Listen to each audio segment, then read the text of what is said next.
All right, let's begin.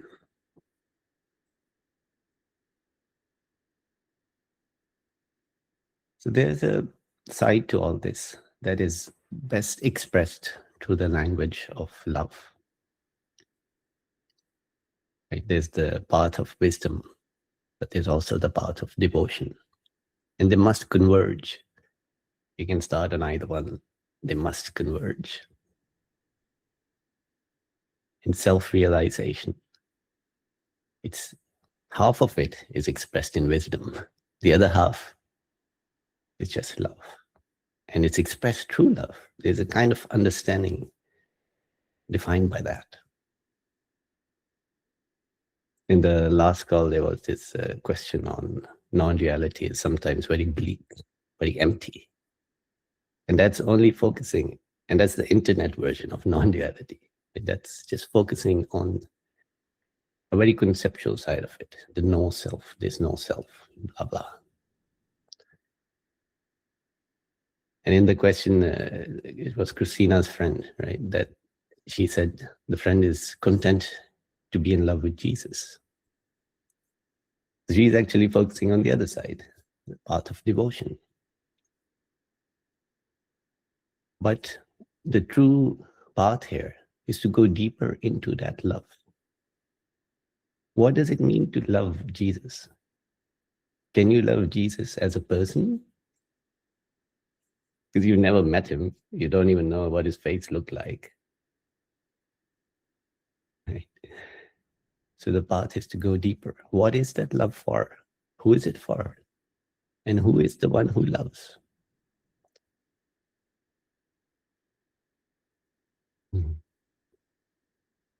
So I often return to Rumi because no one has expressed it better than in poetry. You know, like you find, especially Rumi, like they speak from the language of love. It's not empty. It's not bleak. And he can disarm you so easily, right? Lose yourself. When he says lose yourself, you're happy to do it because he says it, lose yourself in this love.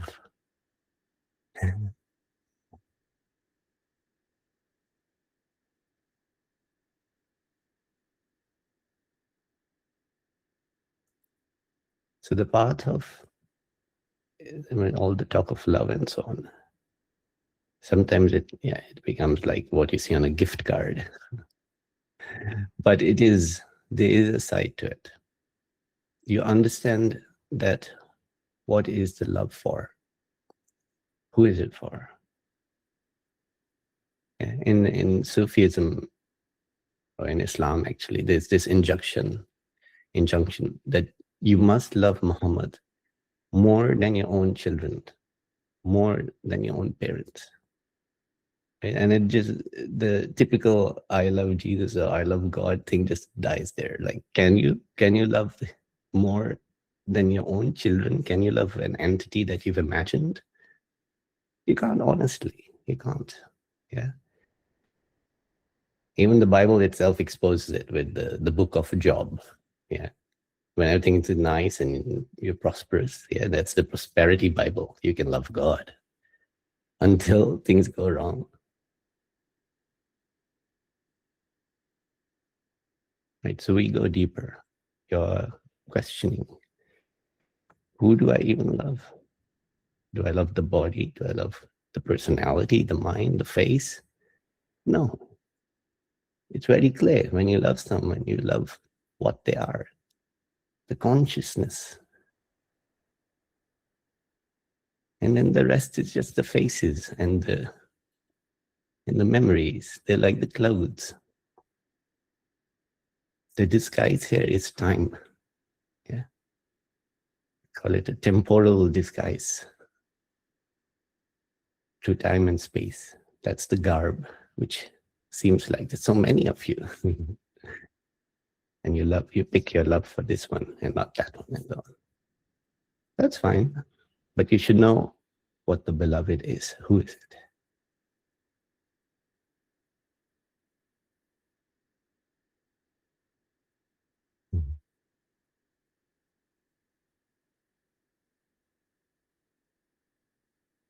Yes, Rachel. Well, even beyond the duality of the loved and the beloved, what exactly is love?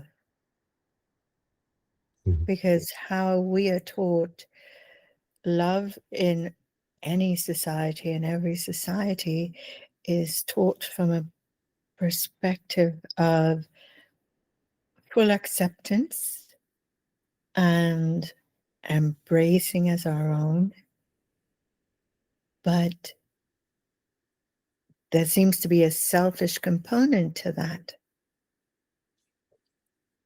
And so my question is, what exactly is love?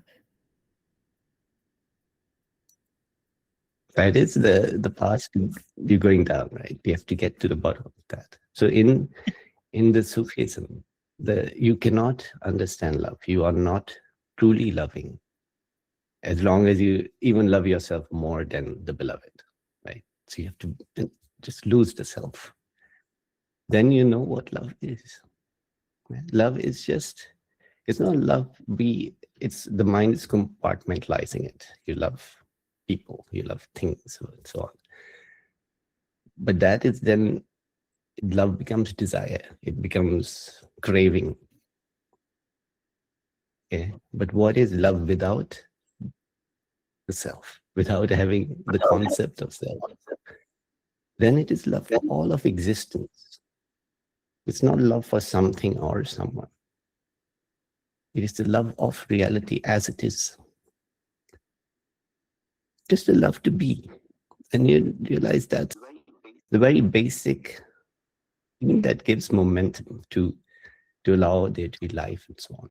If there's no love to be, you get stillborn. And the life cannot start. There has to be something. Yeah, even like we know, like there's a kind of will involved in being alive at the end. Yeah, when you're sick, when you die, you've been injured in a war. What keeps you alive longer is the ones who want to live. So there's some echoes. I might have to see who is not on mute. In your expression and sharing your own experience in one of the YouTube sessions that I listened to, you talked about 2 lightning strikes, if I remember correctly, and it reminds me of the 2 arrows in Buddhism. And you talked about there has to be 2 because the second one was about the love of the ones you were embracing in this experience. Could you share a little more about that with us? Sure. So the 2 arrows, they were about the moment the realization hits. Yeah. The first one is about what I thought as myself being completely wrong. There's no such self. It's not that I stopped existing. There was no such self. It was just like a combination of thoughts and memories and assumptions. The second arrow is realizing what is the self. And that is not a person. That is not even an entity. It's sentience itself. You do not understand the meaning of consciousness or awareness or whatever word we use until that point. And then it is all embracing. At that moment, I was with my wife and daughter. But then they were not my wife and daughter anymore. They were the beloved. They were the self. That's what you all are. That's what it is. That's how it's like. That's the second arrow when you realize who you loved is you and all of it, all of everyone.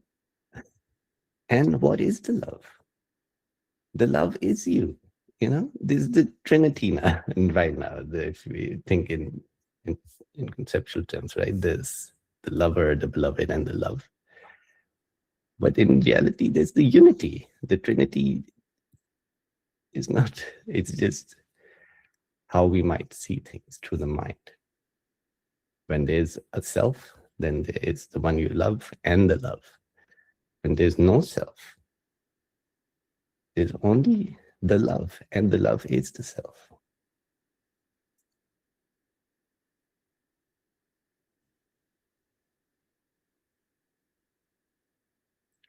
But the two arrows in Buddhism, they're more about the suffering, I think. You hit first by the actual arrow of pain, and then the second arrow is psychological suffering. But it's also about how the self, the idea of self causes that. Second arrow.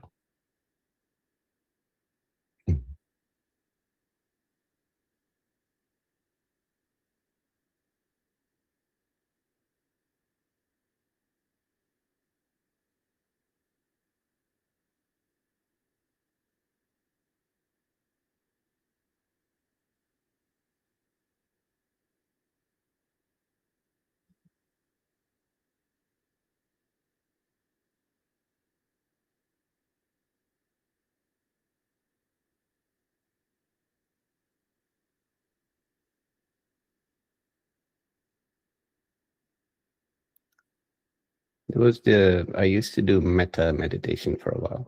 Not often. It was hard. When you try to do it, it's hard. If you're unfamiliar, metta is when you meditate on trying to cultivate feelings of love. You'll start with someone easy to love. Think of them, feel love for them. And then you expand your circle. But it's hard because you're trying to create love, right? For me, what happened was in meditation, I started to question. Because you do feel it, right? You feel the love, and you remember someone you haven't thought of in many years, and there's the love for them. And you can question right now, in this moment, they're not here. The love is so real, it's present. I can't even remember the face, really. Who am I loving? Who is the love for? It's not a faint memory that the love can be for. And I realized that's what metta is about. It's to teach you, who do you really love? Here, sitting alone, eyes closed, or half closed, whatever. Nobody else is here. And are you here? Who is the one loving? You find, who is the one who's actually sitting here loving? Or it's not the body, it's not this. There's no lover. The beloved is what? Like smoke. But the love is real. And that is expressing the non-duality.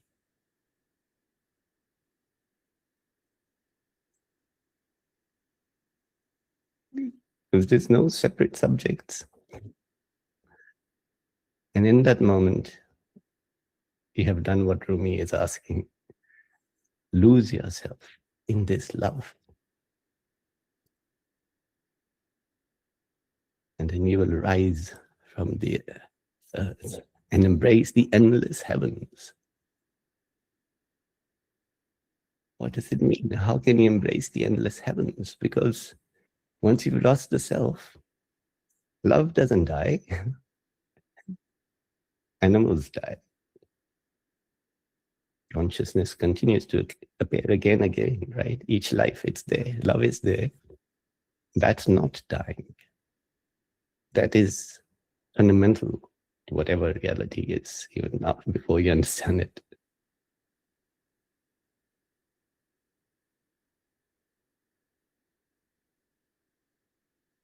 So that's how metta should be taught, but it was never, I didn't come across it like that you should be understanding who is the beloved and who is the lover. Once you see that there are actually no fixed things like that, then there's only love, and the love explains to you what all this means. But that is why I didn't understand what is love, because if there is just me and the thoughts I'm creating, then what am I trying to do? And so one of my Buddhist bhikkhuni friends taught me this practice, this metta practice.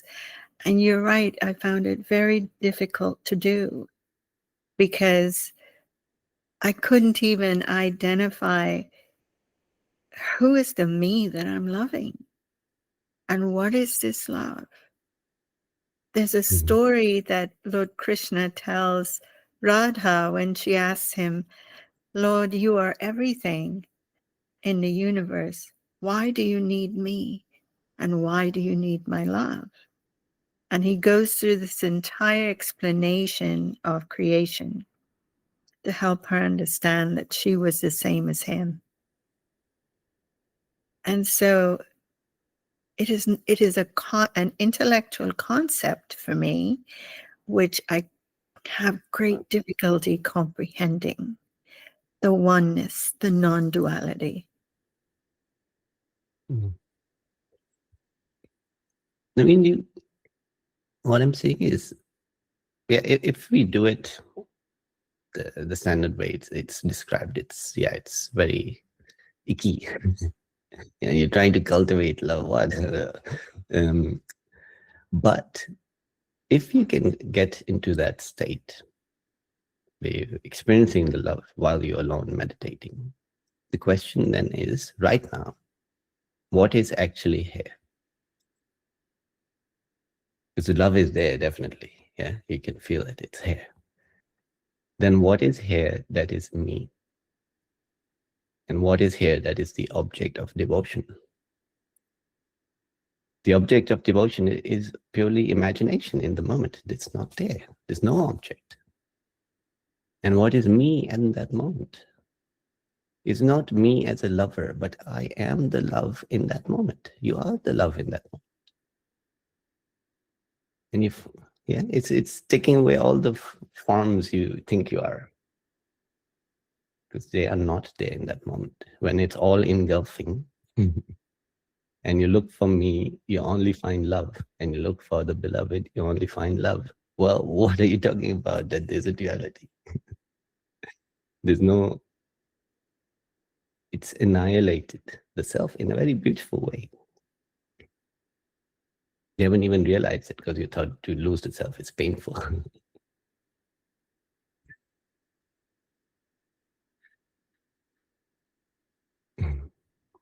There's also the side of this, that humans through the centuries have needed this object to direct their devotion to, right? This worshipping of idols.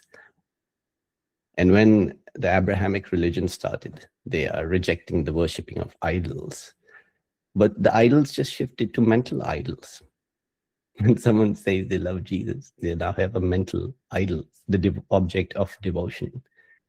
And what I'm saying is, our path is to then go deeper. Who do you love? Can you find an object for your devotion? And when you cannot find an object, then the devotion is just all embracing. It's not for someone or for something. That is the thing that makes Rumi create all these poetry. They're like, there's one part where he says, my poetry was broken and something until this happened. And that's how he can say all that. Like, he's just...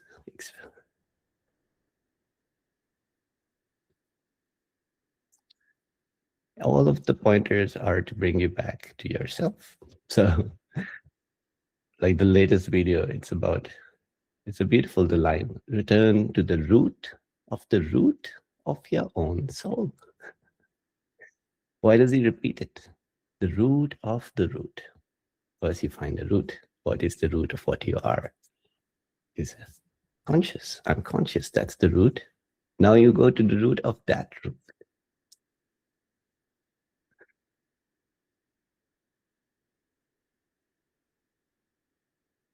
Mm.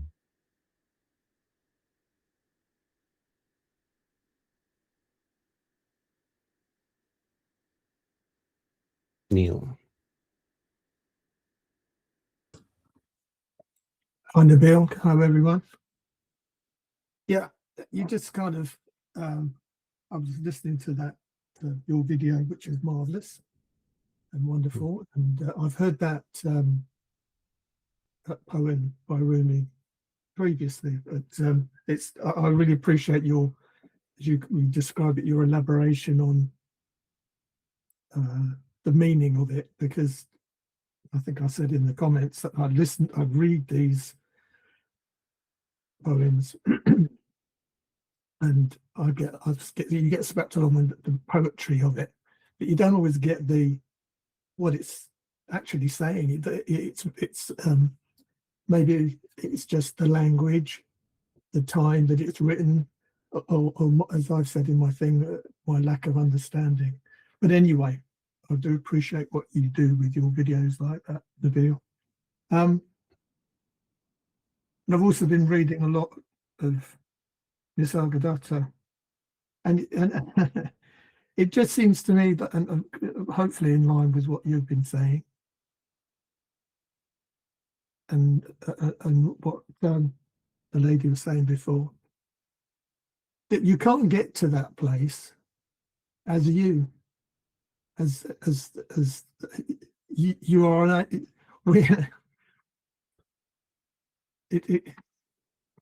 How on earth can you say this? I can't do it. That I think I am, that I believe that I am. He's never going to do it. He can't do it because he doesn't exist. He isn't real. And that to actually go to the root of the root, to be at the root of the root, you've got to be there. You've got to let go of, that's the way I see it anyway. That's the way it appears to me. It's the destruction or the annihilation, which is a scary word, annihilation. It has so many connotations of fear, and you also hear about people saying you're going to die before you die, and it's like, whoa, you know, that's a scary concept from one point of view.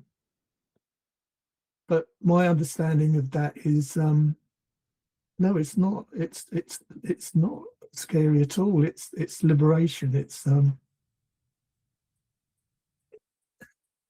reality. It's the truth. And I think it gets, once again, getting back to what you say about love, to try to generate love.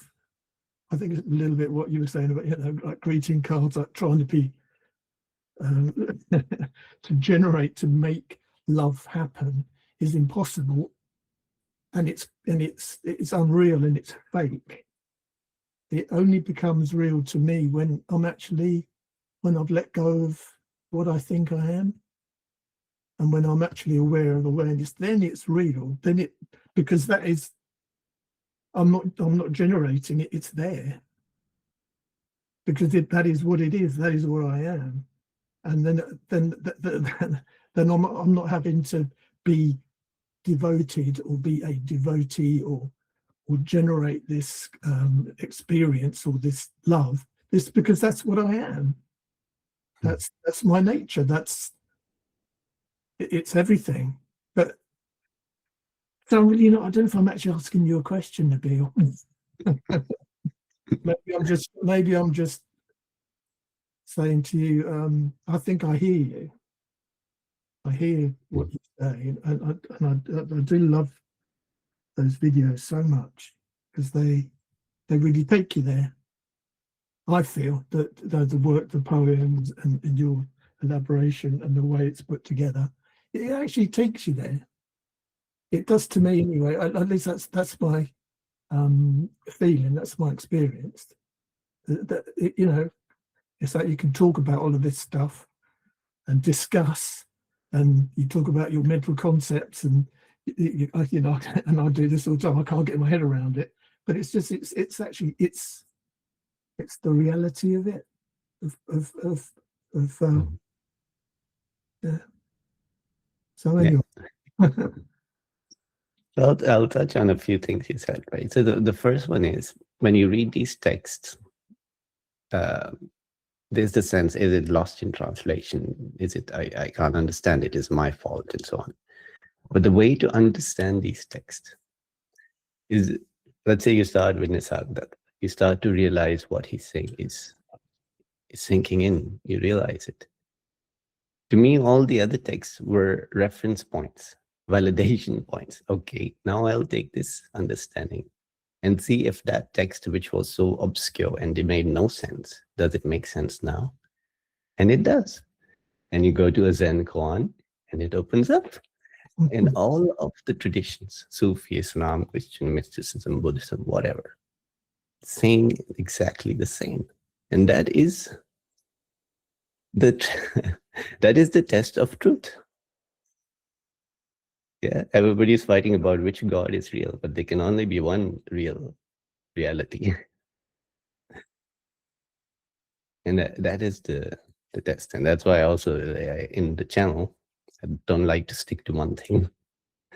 Because you see, Ashtabakra said that. He's saying, oh, you should renounce everything. And Rumi is saying you should just lose yourself in the ecstasy. And they're actually talking about the same. And that communication is happening beyond the concepts and the words, because when it sinks in, it's just contradictory things. But you're realizing, yes, this is true. Yes, this is true. Mm. And the other thing you said about annihilation, yeah, that's the view from the wrong side, right? From the side of truth, there is no self, right? There's no entity that gets annihilated. So the fear is all because of the belief in something that doesn't exist. And so the right pointer can just disarm that thought. There's no annihilation. There's no need to fear.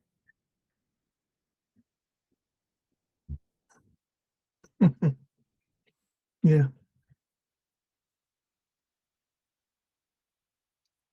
And yes, love is, you can't force it. When you truly love, you are loving. It's just, you are giving yourself up. Love is the annihilation of self, right? You will die for someone, you will whatever, like you are putting aside the baggage.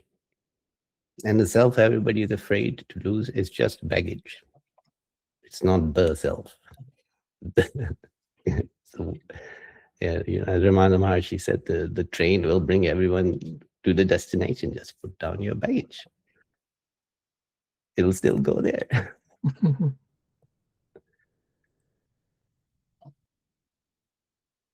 Yeah. Okay. Thank you. Thank you. Sybil, welcome back. You're so on mute.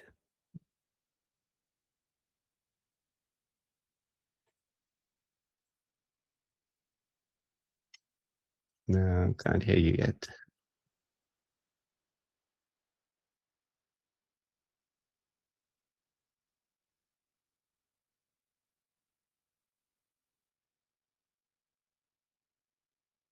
Okay, I think it was my microphone closed. Okay, hi everybody. Nice to see you live. I was watching your old videos and I'm listening all your talk. I'm normally watching from Spotify, and this is why I'm not so much in YouTube. From the last time, I think was passing like 2 months, Nabil. Thank you for everything, for your videos are fantastic. And I need to go live again. I will not make you trouble to blue my face. Now I don't have problem with my identity. I didn't think it's a good image. I was very excited. I already excited. Also, I have issues with my exciting, and everybody have some problems, you know. This is why we are here. So I don't have so much question. Like, you know, when I go on silence, when I go in awareness, and I find all the answer. It's almost like no questions have no answer. But I have an experience, and I get very scared, Nabil, and I didn't wait something like that, you know. I was in the morning, I was very clear head and everything, and I'm sleeping with your videos, I'm wake up with your videos in the last 3 months, and maybe one day I have to quit that, you know, how you say in one video, if you like something very much, you need to quit that and to try to live without it. So anyway, I was watching your video, and my connection is very strong with Rumi, with the video about Rumi. Maybe because I've been Muslim, and I read things about Rumi. I don't know for sure. But when you said that, he said like, I'm coming in the town, but you already left without saying goodbye. I blow.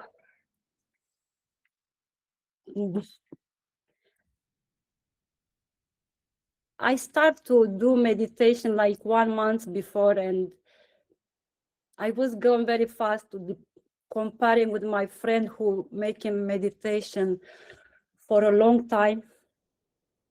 And I didn't know why, because, you know, I see my mind, I try to manage my my ego, and I find out that I'm not such a good person like I've been thinking about.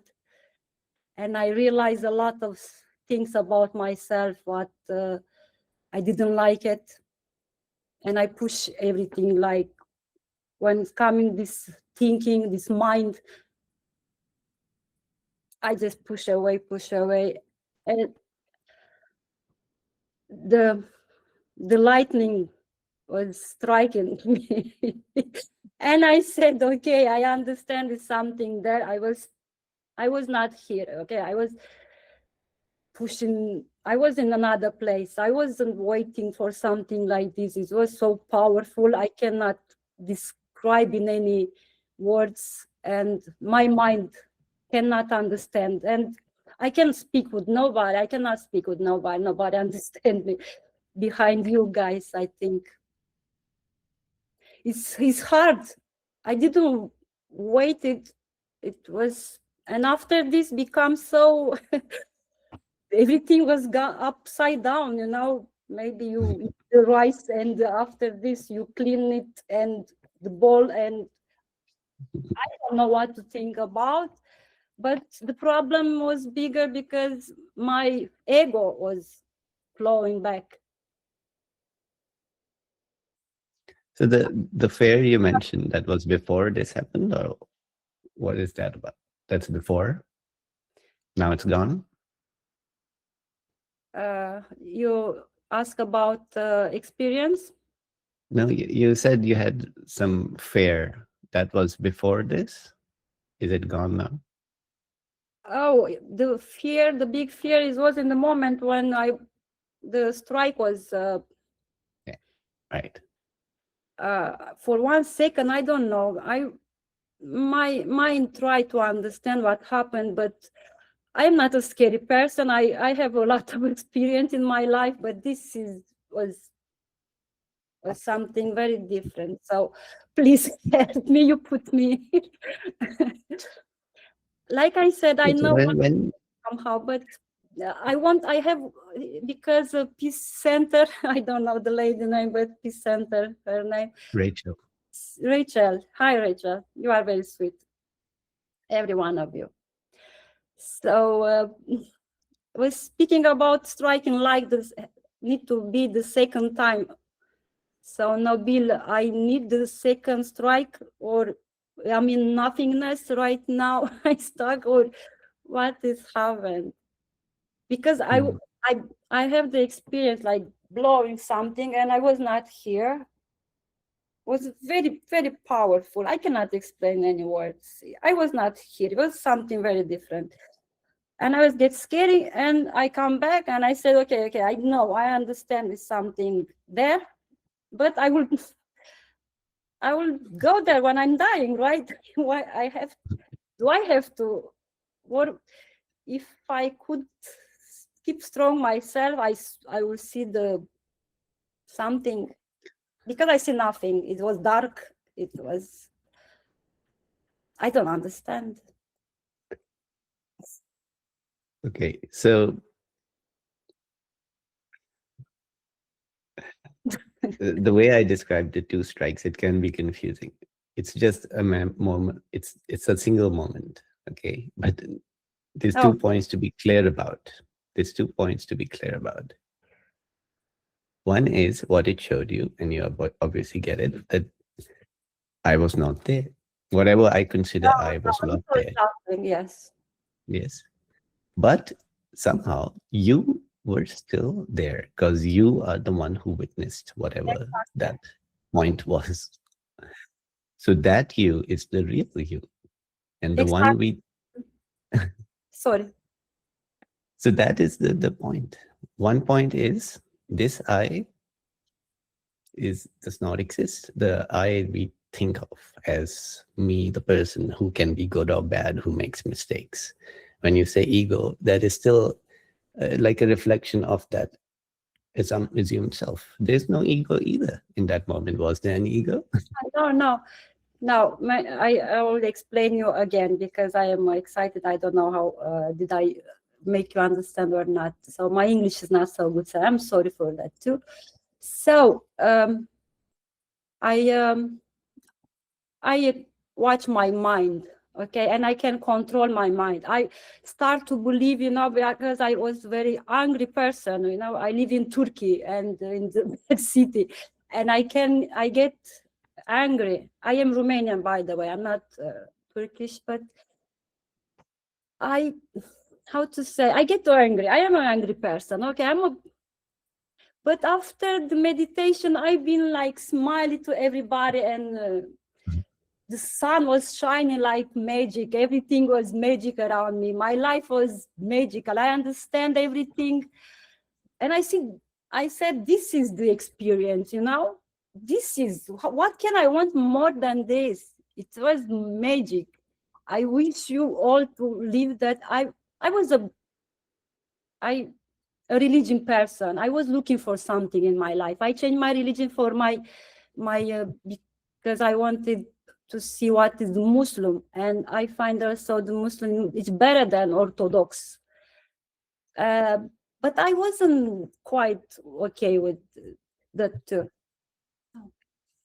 So I'm sorry, I delayed from the subject. So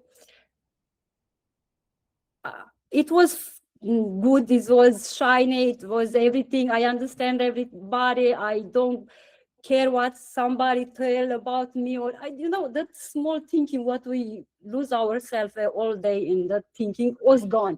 Okay, I control it, like like Matrix, where controlling everything. It was nice, but after the experience, I get back and I say, why me? I'm not such a good person. I do again. I have my ego. Okay.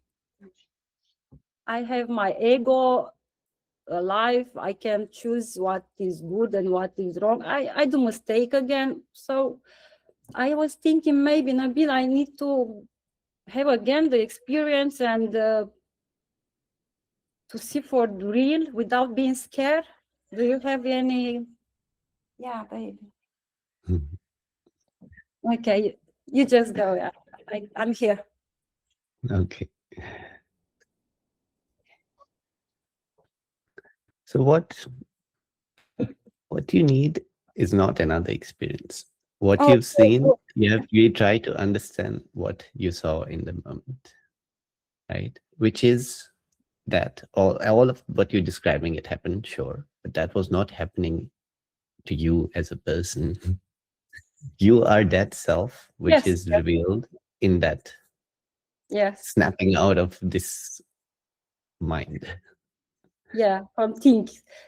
So try to just look from that standpoint, because that has not changed. What has changed is the thinking is back, the mind is back, whatever. Yeah, Now you have to inquire directly. What am I really? I understand some kind of. I mean, this is not I. This is not me. This is only thinking. Is my body? Okay, it's not even my brain. It's the body. It's the cell. It's working. The cell are. They have the organic robot, something like this. There is nothing else. Okay, the other side is real. This is clear for me. Because this is what I was thinking. It's fine. See, we go through the peaks and the valleys. It's natural. Yeah, the bliss, that kind of bliss doesn't last forever. It's also, it's there for a while. Life is sweet and beautiful, and consciousness is everything. But then that can't last forever. So that now what you get to is you go high, you go low.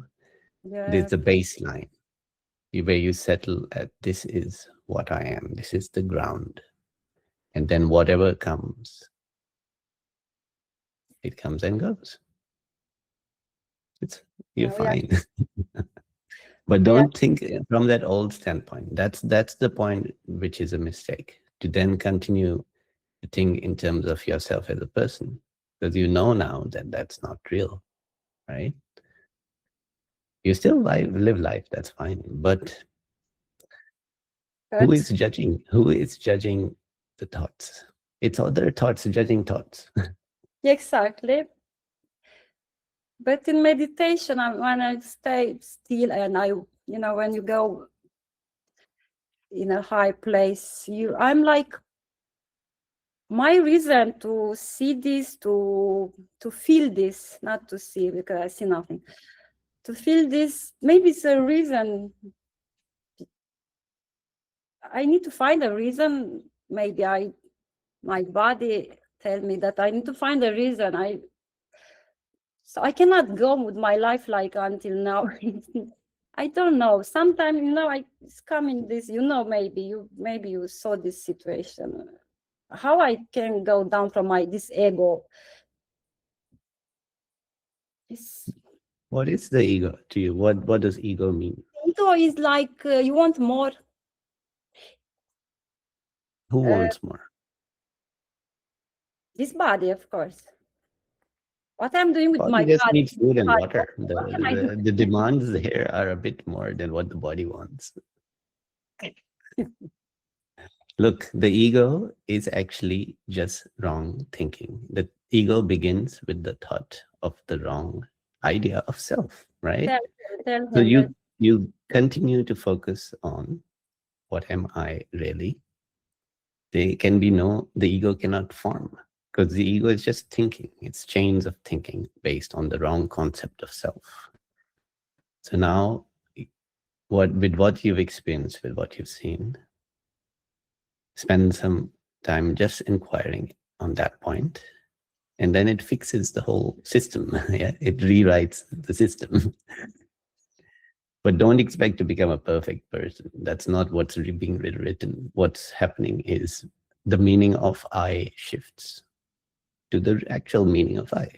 Whereas previously it was pointing here and there, and it was all fuzzy. It becomes solid. Yeah.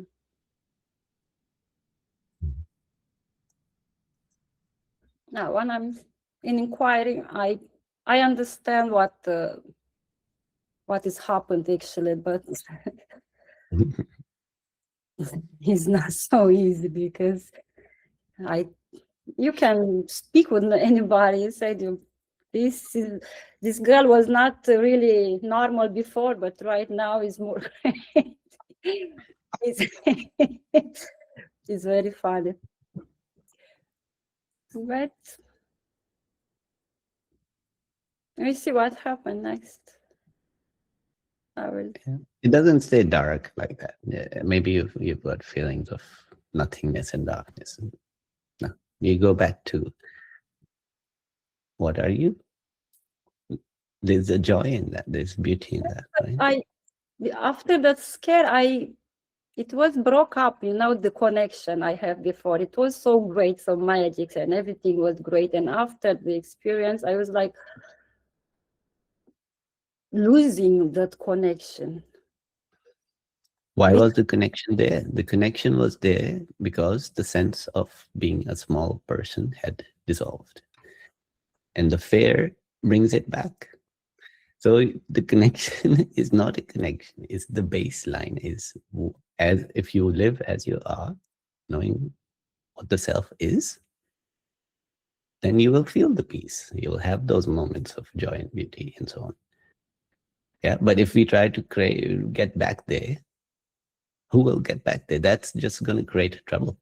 That's going to create all the wrong thinking. And you cannot get there because then you're stuck in that thinking. Oh. So that's why I'm saying, just inquire, what am I? You have all the clues. You have had the insights, right? Yeah. Don't worry. Okay. Yeah, I think everything is so easy actually, but we're making so much questions and so much, but everything is just black and white actually. But our mind likes to go around and around and around.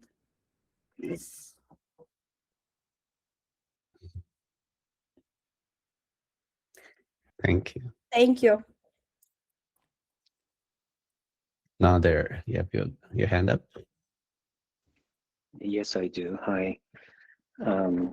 This is with reference to the that says the state of knowing the self alone is rare, even among those who own but alone. Tranquil state of knowing the Sorry, you're self alone. breaking up. Couldn't get that. Oh, okay.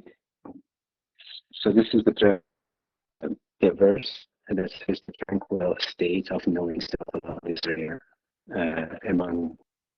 even among those who own but knowing. Am I coming through? It's breaking up. I think you're talking about the Ashtavakra Gita. Yeah. Is it better now? Yes, better. Okay. The tranquil state of knowing self alone is rare. That one. Mm-hmm. Okay. So basically,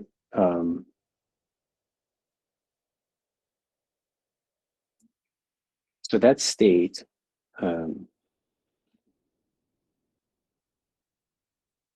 so people go to that state, and some come back and some don't, right? No, people don't go to that state. I know. Yeah. I mean, yeah. Here you caught me right there. Yeah. As a hovering around that state, getting close to it, attachment brings you back, and mainly in this case is the kids. And I know all the theory, but that still keeps you, and that's the fear. So how give me some wisdom there. Right. So this statement has a contradiction, that the tranquil state of knowing self alone is rare. And it's Janaka saying it. Yeah, the Ashtavakra is the last line.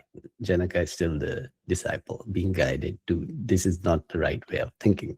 You still have something to change in that thinking. But anyway, he says, the tranquil state of knowing self alone is rare, even among those who own but a loincloth. And that is true, if we think of it as a state. And I described how I consider the point where Buddha realized, or where Ramana Maharshi realized, and so on, right? That is the point. It's the point where you drop out of time and space in the mind, everything's gone. There's nothing, yeah? And you cannot even say you experienced nothing until You return, not you return, like experience returns, and you know the absolute standpoint from which experience is witnessed. And that does not belong to a person, a mind, a body, anything. That is the absolute standpoint from which experience is witnessed. But to go through that is very rare. Yeah, it happens. Like if, as someone in search of the truth, you cannot depend on getting there. That's what this statement is also saying. You don't need that. Because once, because that's the contradiction in the statement. Because the state of knowing self is changeless. It's there. It's right now. What are you knowing? The self is awareness. Everything is awareness. That's all there is. So if you're waiting to have that one flash of where everything drops, for most, it's happening every night. Yeah, you go to sleep, it happens, everything goes, you come back, it comes back.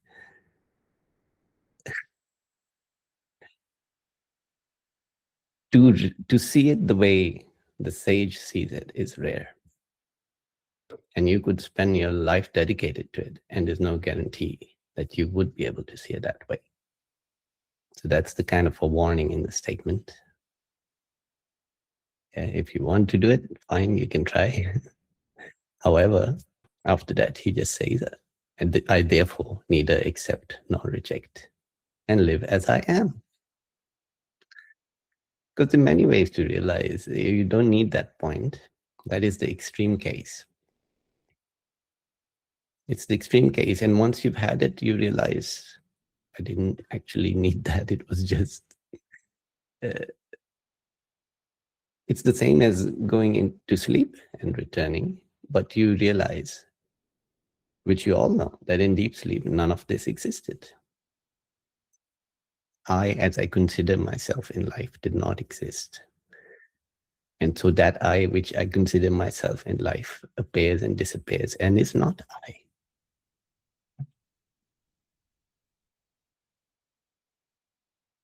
It's just one way to realize the truth. I don't think it's, and that's what Janaka's statements are saying. Look, you don't need that. It's very rare. And just because it has happened in human history is itself a gift. What if it was not possible? What if there was no such teaching? What if there was no sleep? You were awake all the time. And then, like much, so the hints are there in a normal life, the clues are there. And then you can look at the words of the sage and realize, based on your normal, basic, ordinary existence, what that truth is.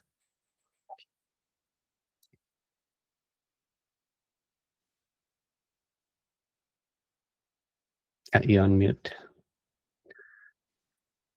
The underlying kind of corollary to that is when you realize you watch things happen or you see things happen, there's no doer, basically. You really live that. There's no doer. And that applies to every aspect of life.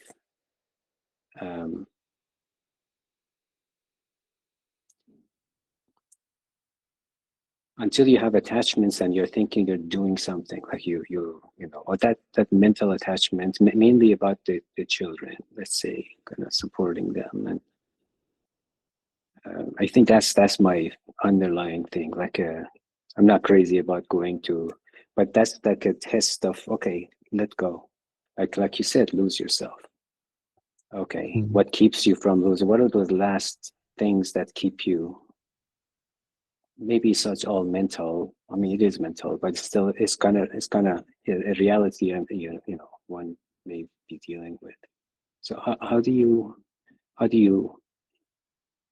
orient your mind towards that aspect, that people depend on you and so forth?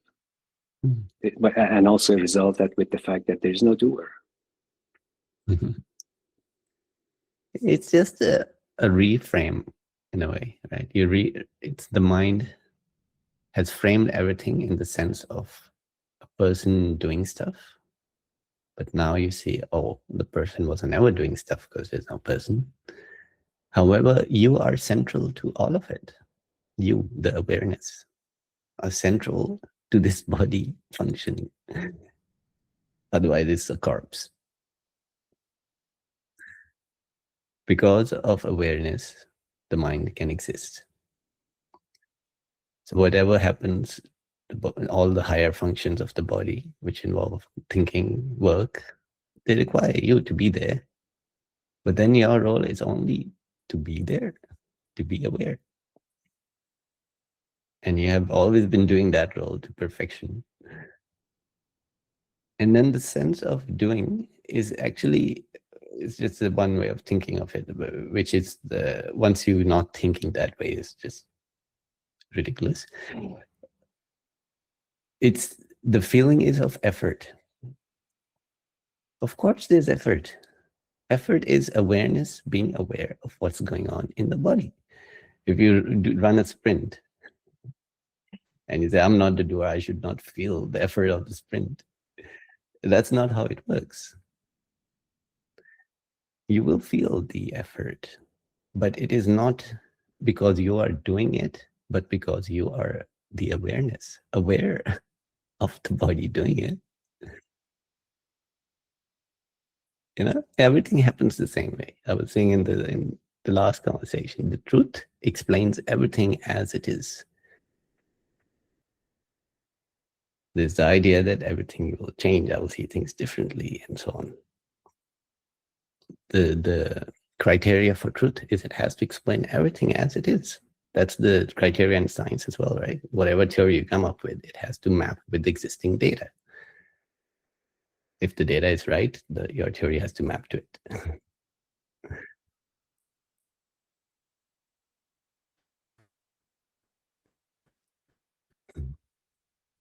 Thank you.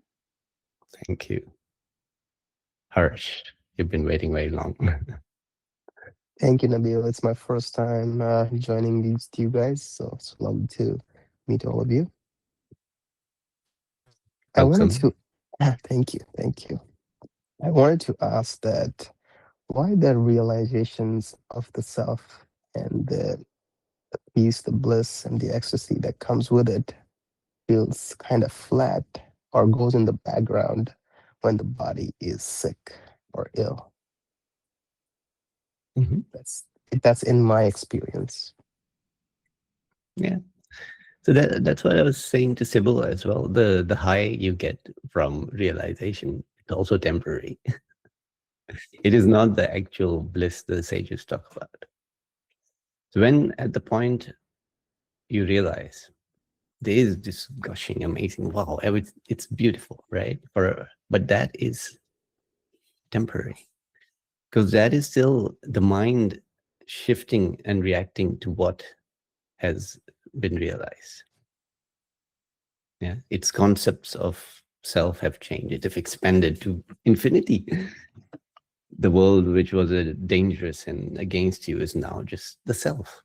So there's that bliss. But then the mind has to perform its role, which is reflective of what's going on in the body. Yeah. So if are you familiar with Sri Nisargadatta's dialogues? A little bit, not too deep into it, but yes. Yeah, sure. So if there's one video I did, which is very rarely known book, which he himself wrote. That's the only book he wrote, which describes the moments around his realization. And it's so blissful, so beautiful. Yeah. And then you read the end of his dialogues, and he's just a very cynical old man. That's his persona, right? Because he's got terminal cancer. He just discards life. He discards consciousness. I don't need any of this. It's worthless to me. But between those two, his standpoint has not changed. Yeah? The bliss is at the moment you realize, yes, it's beautiful, amazing. But the body is going through its cycles. Eventually, there will be disease. Eventually, it will be discarded. And the mind will reflect all of that happening. There will be pain and suffering, and not just yours, but the ones you love, and that's still there. Yeah, and what we realize, the actual the constant, the bliss the sages describe, is the bliss that is there even in deep sleep. That is there before you were born. It is not experiential. It is describing the peace of just being, independent of any, not dependent on anything. And then experience appears, and it can take you higher or lower. But in yourself, you are peace itself. Yeah.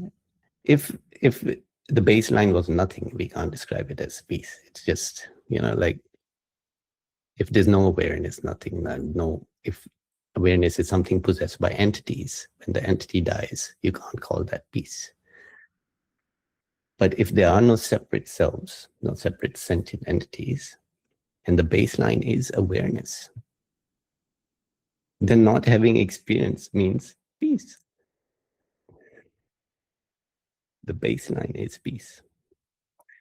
And so when, despite experience being there, and despite the experience of being sick being there, or even negative emotions being there, when you become familiar, not with the highs and lows, but with the baseline, then you have that absolute peace there.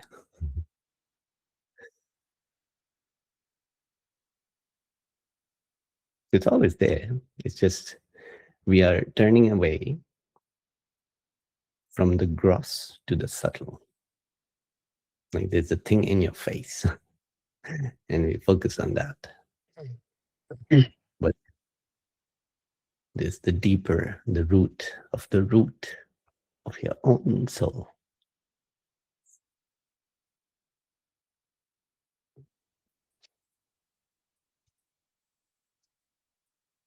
Feel like the attachment to the experience itself is coming and biting at me, I feel like. That's a very important thing to notice, yes.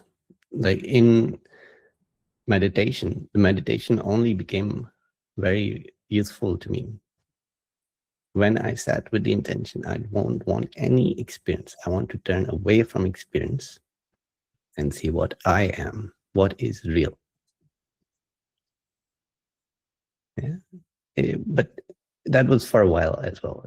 We don't reject experience, but if we look besides all the experience here, because all the experiential side is transient and changeful. What is the constant factor?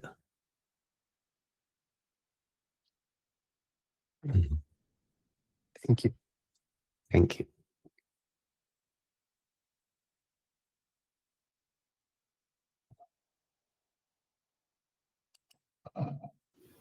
Yes, Rachel. Can you share the name of the book you were referring to? Do you recall the name of the book? The one that Which he one? wrote? The one that Nisargadatta? Yeah.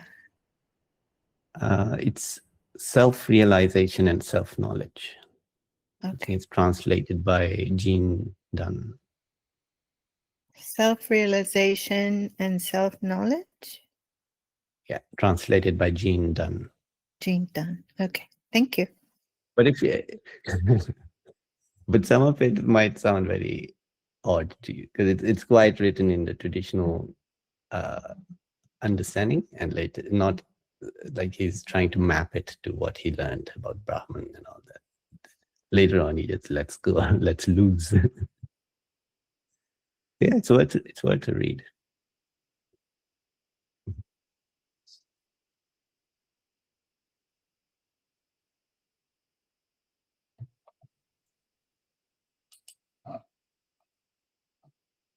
Bill. Hi, just thought I'd say hello. Hi. First time I've joined one of these live meetings. I live in Melbourne, by the way. Right, same as me. That's why I thought I'd mention it. Yeah, just listening to the discussion today.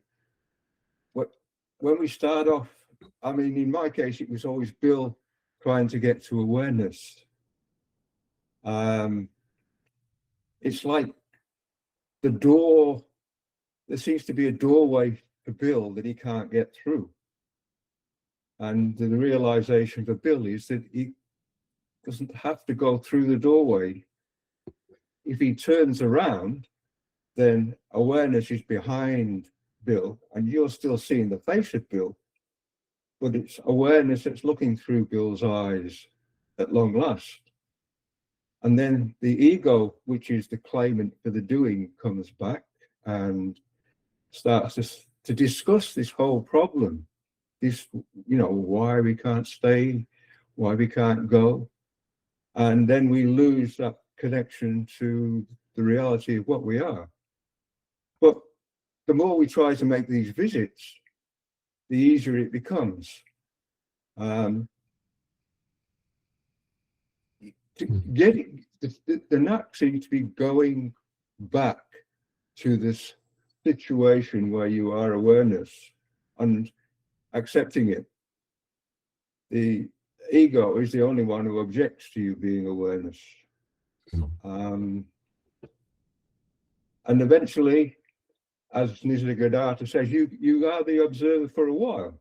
But who is the observer then, if there's only awareness? Well, it's the ego who is the observer. But the ego eventually dissolves. And you give up trying to be awareness. And that's when it becomes more like you set up camp as awareness. And you only become Bill when someone's talking to you, or you have to go to the shops and you forget for a little while until you get home again. Basically, I'm just speaking for speaking's sake. That was good. You know how in some of my videos I have this view where it's like an eye blinking, right? Yeah. So eventually those simple things become the pointer taking you back. So you're at the shop and you realize my view is not the view of Bill, which the other person sees. Your view is the view of awareness. Yeah. Right? It's what's called the first person view. What view is that if there's no person? Yeah. And the first person is just a catch-all for I, you, he, we. It's like the I is the representative of all those pronouns that we use. And when the I goes, they all go. Yeah. And then the first person view is the first view. That's There's no the only person. view, yeah. The first view, yeah, the only view. And the rest is just the objectification. Yeah. It's the Gada said we're all constantly in the process of objectifying. That's what the mind does. Yeah. Mm. So we should all find our own pointer, which is as simple as that, as that, just going to that instead of the third person view, which is the mind is thinking of you in terms of what that person sees you as, or it's building like a Muppet and that's you. Go to that first view, the only view. It's always there. How do you lose connection with that? It's not possible. There's no view until the first view opens that eye. Yeah. The rest of it is just lies, I guess. That the ego. It's just a different, it's within the view. Everything's possible, right? So it's amazing that it's just everything all forms are possible. And when you look in the mirror, you have this kind of form. But that is the form being observed. Yeah, it says, I don't happen to the mind happens to me. Yeah. Yeah. And when I read that, I imagined it, being said in his style, like with the authority. Like the mind happens to him like a mosquito buzzing by. Like that.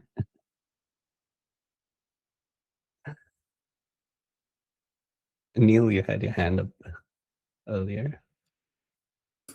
Yeah, yeah, I did. It was really, I guess it's for Rachel, and it's just funny how these things happen. But I'm actually reading that at the moment, which is, I think, is one of the books you were referring to, and that's the final talks of Sri Nisargadatta. And just it's quite fascinating that you should be talking about how he was in that book, because he is obviously he's dying with cancer, and some of his statements are really quite harsh, but just with that amazing clarity at the same time. And there's just one I've got to read because it really struck home to me. He said that this conscious state is not of my choosing. I mean, really, the sooner it goes, the better. Once it is known what is temporary and what is one's original state is, no further knowledge is needed. And then he finishes off with there's a poet called Eknath, whose name I've only just discovered. I don't know if you're familiar with that one. But it says, I am stung by a scorpion. What is that sting? It is the consciousness. The knowingness is the scorpion which has given me all the pain in the form of various experiences and concepts. I mean, I think it's kind of like you're saying, Nisargadatta, with all that he knew and he had experienced at that stage in his demise, as it were, there's that seeing that he's in a state of,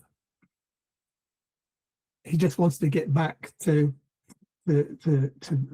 his pure state. He doesn't need any more concepts, ideas, or thoughts. But anyway, I had to say it because I love the little poem about I'm stung by a scorpion.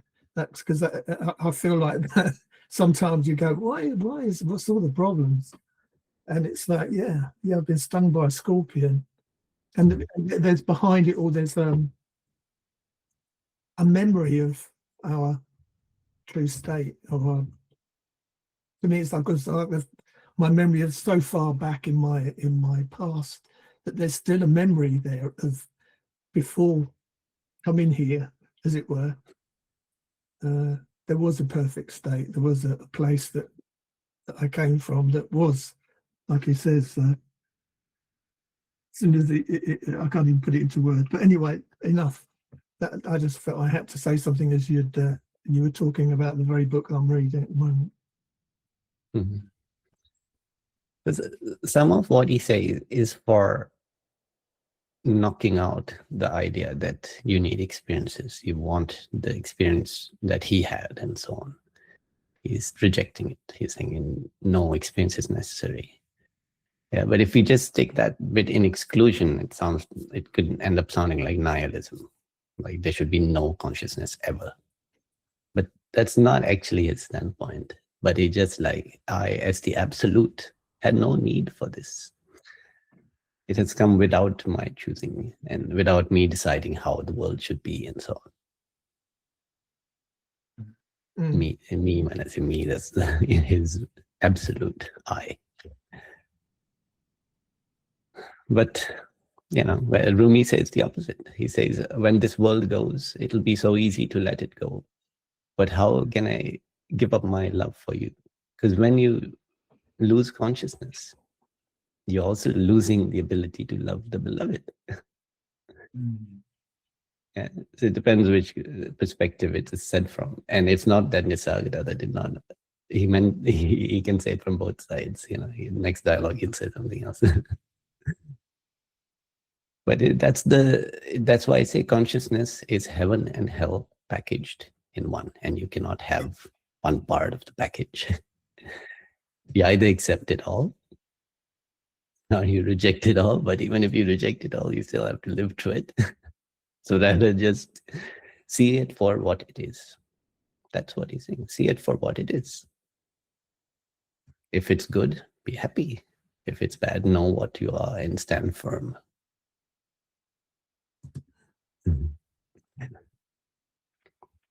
Thank you. Thank you. Right. Question in the comments. Yeah, so it's from Iwars. So there's nothing to realize. It's always there. Even existence coming as bothering. Even existence is coming as it's a kind of bothering, but it's also coming as a teacher, as understanding. That's right. It's like there's two sides to it, right?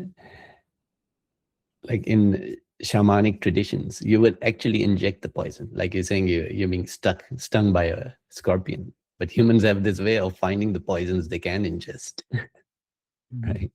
And we ingest them knowing there will be the darkness, that you fall down to the bottom of the pit. But it will also allow you to see beyond the usual walls of the human mind, right? So you can willingly take the plunge.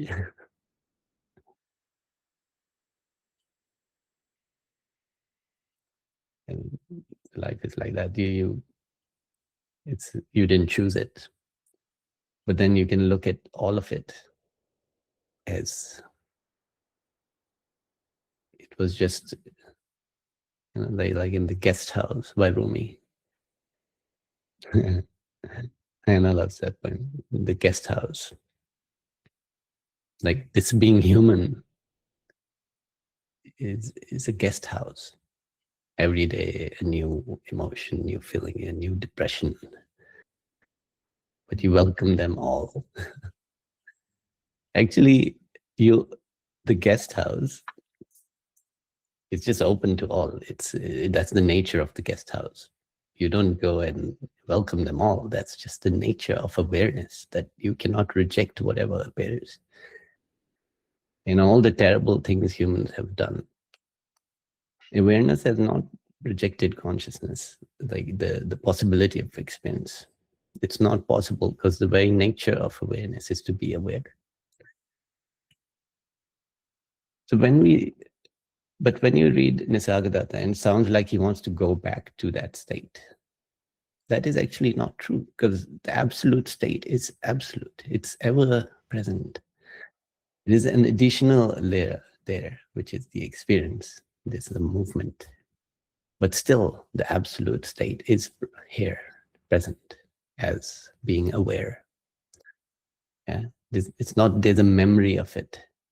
It's right now, your absolute state is of being aware. And you start to imagine the senses dropping off. Yeah, thinking's gone, seeing's gone, hearing's gone. Are you gone? Is the state of being aware gone?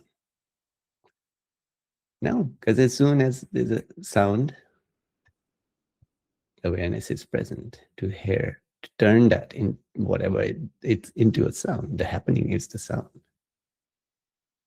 That is the absolute, ever-present, changeless state.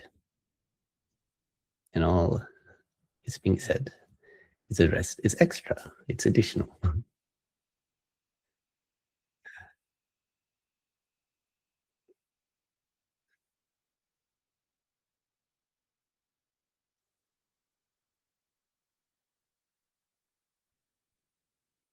All right, any last questions or comments?